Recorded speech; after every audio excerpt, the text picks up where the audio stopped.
Alright, so I'm modifying this recipe a little bit, but basically, instead of steak, I'm going to use salmon, asparagus, and gold potatoes. I don't have the tomatoes, the cherry tomatoes, or the onions.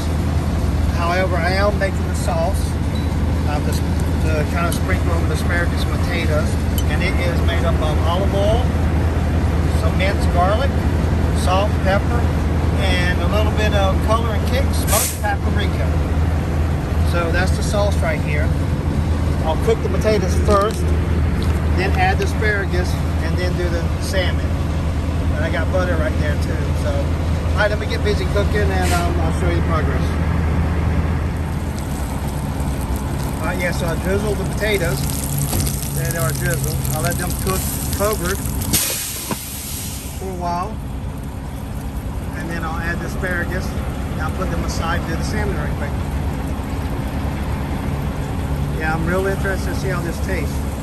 Looked pretty good when Sam, the cooking guy, I'll put a link to the original video that I'm taking this from down below in the comments. You guys actually want to try the original dish at home, but this is for on the road.